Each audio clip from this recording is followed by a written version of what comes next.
আসসালামু আলাইকুম। আজকে আমি একটা রেসিপি শেয়ার করব, আর সেটা হলো মোরগ পোলাও রেসিপি। একদম শর্টকাটভাবে আমি যেভাবে করি আমি আজকে সেটাই দেখাবো। পোলাও রান্না করার জন্য প্রথমেই লাগবে হলো গিয়ে চিকেন, আর আমি চিকেন লেগ পিস নিয়ে নিয়েছি 4 পিস। তার মধ্যে দিয়ে দিলাম আমি কিছুটা লবণ আর কিছুটা শুকনো গুঁড়ো মরিচ, আর দিয়ে দিতেছি সামান্য কিছুটা জর্দার রং। এটা স্কিপ করলেও পারেন, তবে আমি দিতেছি যেন রংটা একটু সুন্দর আসে। তারপর আমি এখানে দিচ্ছি 3 চামচের মতো টক দই, আর টক দইটা কিন্তু স্কিপ করা যাবে না।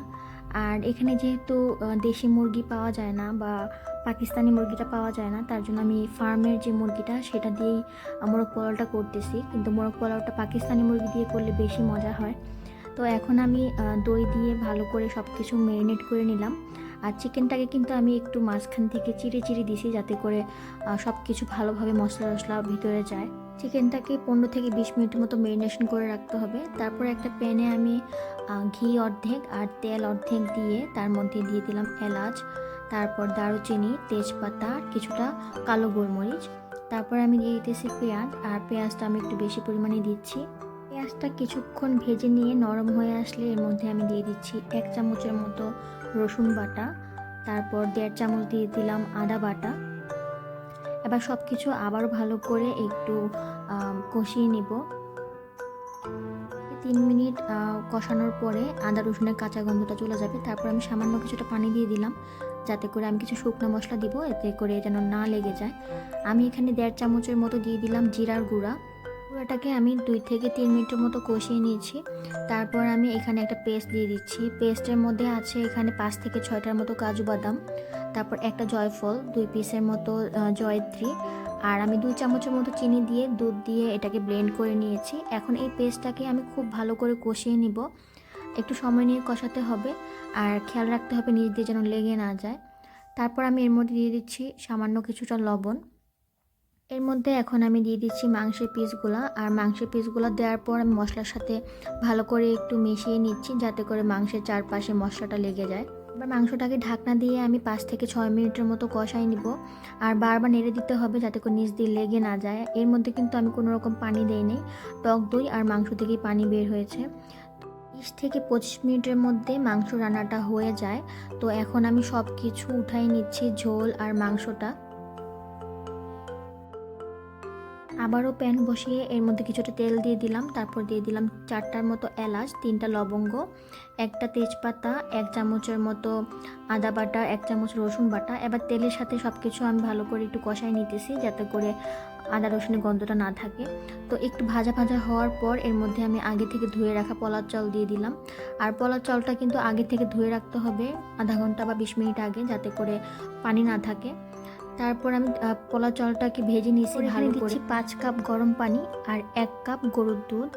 কারণ হলো গিয়ে আমি এখানে 3 কাপ চাল ব্যবহার করেছি, তাই চালের দ্বিগুণ পানি বা দুধ যেটাই হোক সেটা দিতে হবে, তাহলেই হবে পোলাওটা একদম ঝরঝরে। আর এখানে যদি দুধের পরিবর্তে গুঁড়া দুধও দিতে চান কেউ, তাহলেও মানে দেওয়া যায়। সেক্ষেত্রে 3 চামচ পোলাও চাল হলে 6 চামচ পানি দিতে হবে। পোলাও চাল সেদ্ধ করার সময় আমি 2 চামচের মতো লবণ আর 4টা কাঁচামরিচ দিই। এবার পোলাও চালটা যখন 80% সিদ্ধ হয়ে যাবে, তখন আমি পোলাও চাল অর্ধেক উঠাই নিচ্ছি। অর্ধেক পোলাও চাল উঠানোর পর এরকম লেবেল করে দিতে হবে। তারপর উপর থেকে আমি দিয়ে দিচ্ছি বেরেস্তা, আর বেরেস্তা আমি একটু বেশি পরিমাণেই দিচ্ছি। এবার উপর থেকে মাংসের ঝোলটা ভালো করে আমি চারপাশে একদম ছড়াই দিতেছি, যেন চারপাশে মাংসের ঝোলটা থাকে। তারপর মাংসের ঝোলটা দেওয়ার পর সবগুলা মাংসের পিস আমি উপর থেকে সাজাই দিচ্ছি।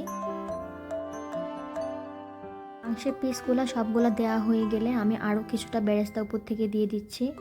আর বেরেস্তা এখানে খুব বেশি দিতে হবে এরকম না, কম দিলেও চলবে। আমার কাছে যেহেতু রেডিমেড বেরেস্তা ছিল, তার জন্য আমি একটু বেশি পরিমাণে দিচ্ছি। তবে বেরেস্তা একটু বেশি দিলে বেশি মজা লাগে।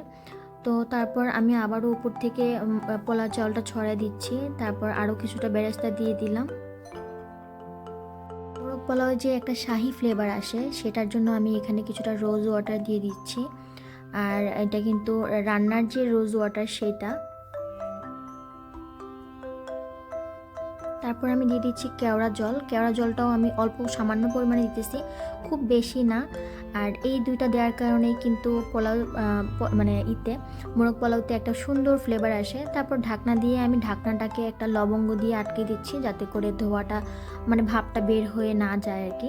চুলা লো আছে, আমি মোরগ পোলাওটাকে 10 মিনিটের মতো দমে দিয়েছি। আর 10 মিনিট পর আমার পোলাও চালটা কিন্তু একদম ভালো করে সিদ্ধ হয়ে গেছে, আর রান্নাটাও একদম কমপ্লিট হয়ে গেছে।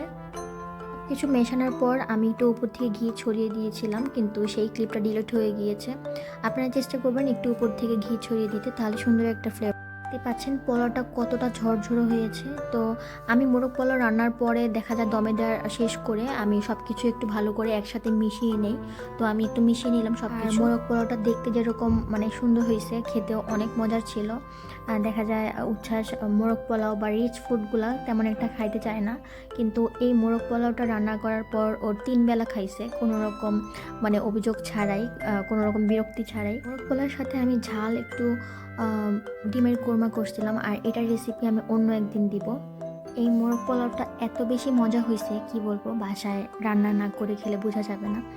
অবশ্যই আমার রেসিপি দেখে সবাই বাসায় ট্রাই করবেন আর আমাকে কমেন্ট করে জানাবেন। পোলাওর সাথে আমি একটু জলপাইয়ের আচার নিচ্ছি, আর এটা আমি অনেক খোঁজাখুঁজির পর একটা এশিয়ান দোকান থেকে নিয়েছিলাম, কিন্তু আচারটাকে একটু